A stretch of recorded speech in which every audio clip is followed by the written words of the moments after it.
Good morning, guys. Hope everybody's having a great day today. It is absolutely beautiful here in Alabama today.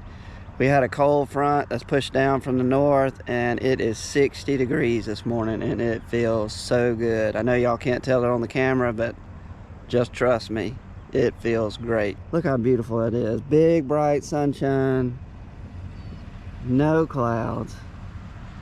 We've had just a little bit of dew. So with that bright sunshine, no clouds, the dew ought to dry off pretty quick today. So that means we'll get started early. We have made it up to Lounsboro, and at this farm, we have soybeans on half of it, corn on the other half. And I'm on the way to the combines, and you have to ride through the beans to get to the combines. And I thought I'd take a look at them and show y'all what they look like, but they look very, very good, and they are getting ready quick. So we got to get this corn crop out of the way. So we're going to head down there to the combines and see if we can get them ready to go.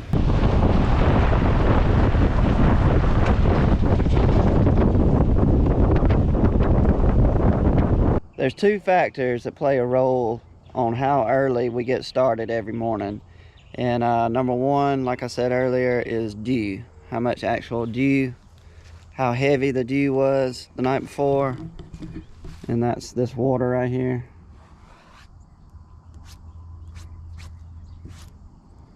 That's not too bad. And then the other factor is that sun. If we got cloudy weather and dew, it's going to take a while to get started. But if we got a little bit of dew, plenty of sunshine, no clouds, we'll get started a lot quicker. What happens if you get out there too early and there's still dew on the stalks, they'll get choked up in this auger right here.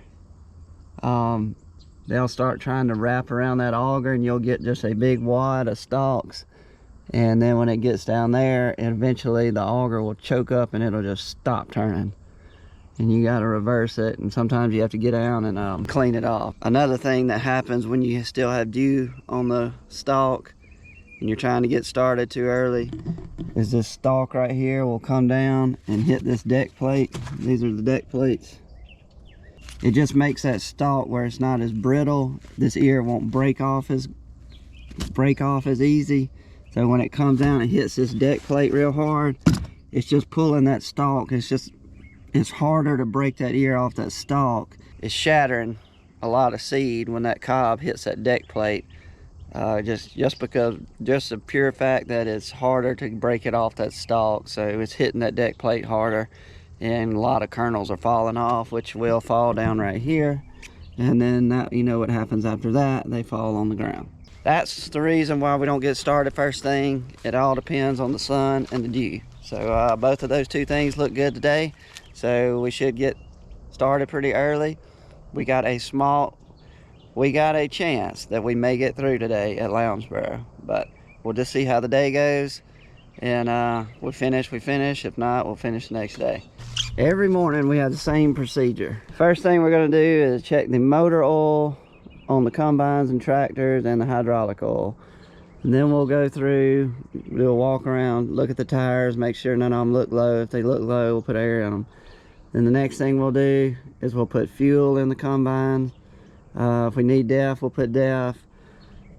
And then after that, it's greasing. And not every grease fitting needs greasing every day. There's only a few of them on the header. That's every 10 hours.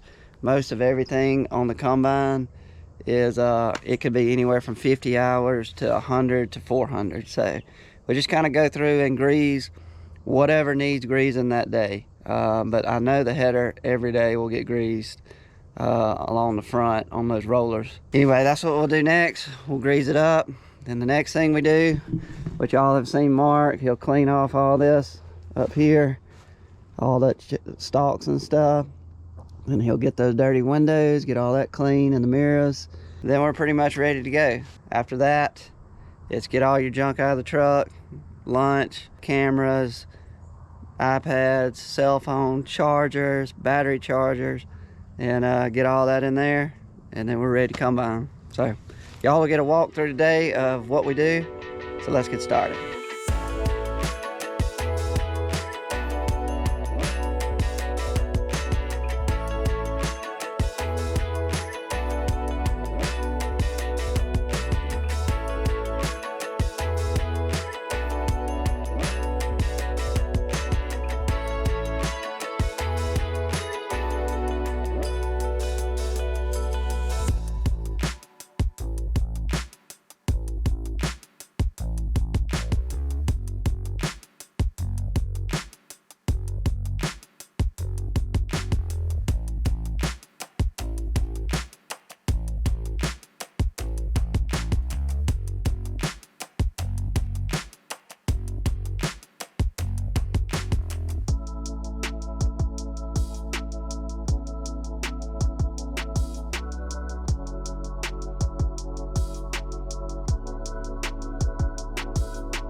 straps down now. Got them. Got them all down. Got us 1, 2, 3, 4. All the straps fell down.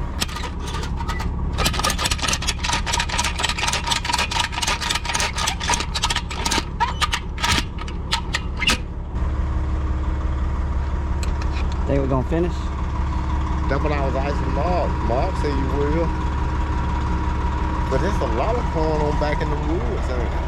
Yeah, these corners are bigger than you think. I got 3. I got 3 of them. That's what I told Mark.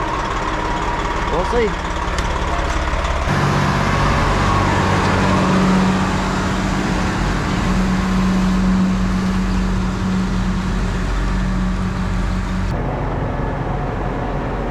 Have you gotten that one to take grease? I'm gonna take it. I gotta do it on Mars. Don't have any problem with that one. The grease fitting right there on the where that auger splits in half. Anyway, on our other grain cart, we're having trouble getting it to take grease, but PA's been working on it.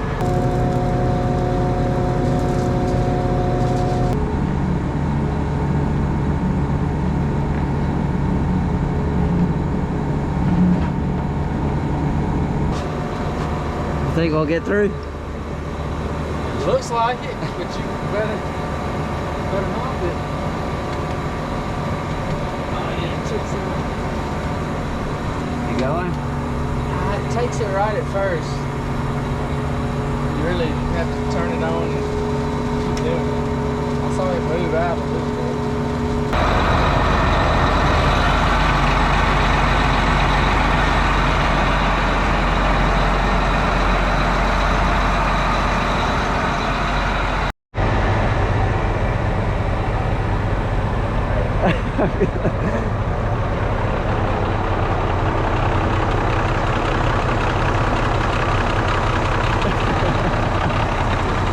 Guys, before we get started, everything's ready to go. Combine's ready, grain carts are ready. I'm ready to get the cab and get the combine in, but I wanted to show y'all one thing that's pretty unique this year. All the late rains that we got, even though we had that 35-40 day drought, we did get a lot of late rain, so we got a bunch of grain fill. Normally we don't see kernels this big, but this year they are huge. And I don't know if y'all can tell on the camera, but I'm gonna show you, but just look how wide each kernel is. They're like XL size. I don't know if you can tell, but see how wide the kernels are? And they are thick.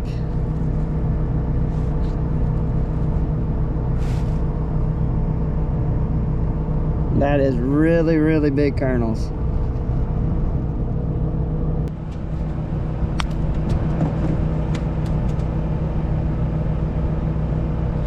See how wide that is right there? That little joker right there is a big kernel.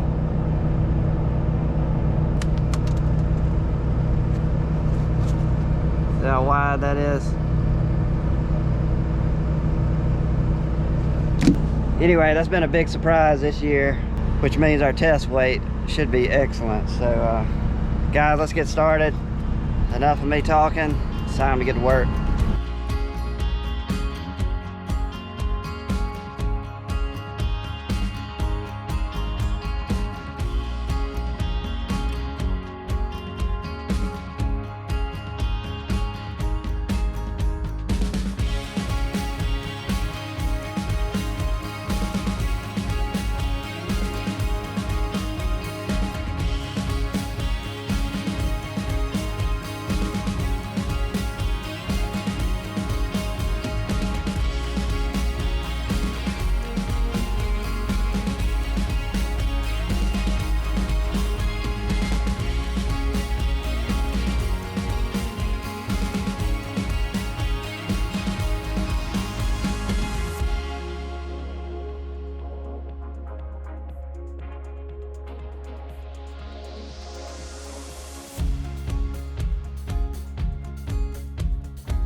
I don't know if you can see it, but I'm gonna show you kind of what it's yielding right now. Maybe a glare on that screen, but nothing I can do about it.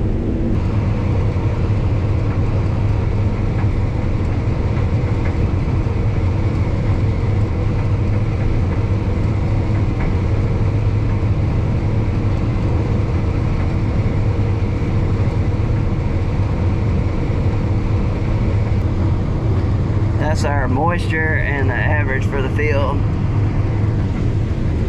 And that's including all the inrows and everything. So not too bad for dry land corn on this farm.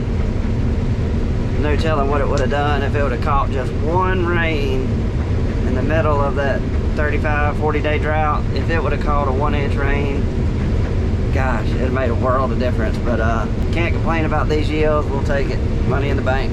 Guys, this is all we have left.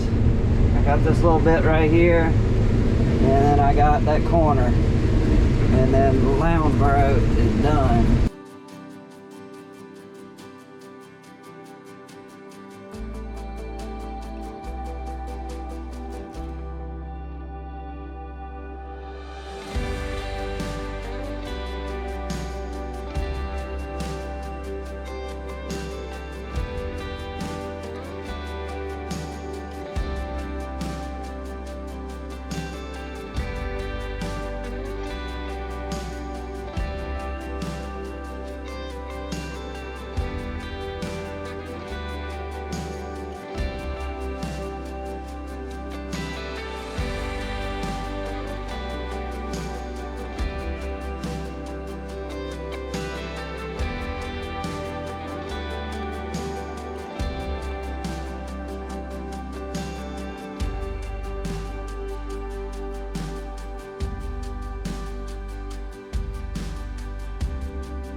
Guys, we got through. Can you believe it? We are done with Lounsboro. Everybody worked really hard today. We got it done. It's 4 o'clock Friday afternoon. and we're gonna shut it down. All we got left in the corn is about 350 acres in the valley. So corn harvest is coming to the end really quick, and then we're gonna be ready to get on the beans. So I hope everybody enjoyed the video. Hope you have a great weekend, and don't forget to give me a thumbs up if you like the video, and if you haven't subscribed, come on and join the channel. We'd love to have you guys. We will see y'all on the next one. We're out of here.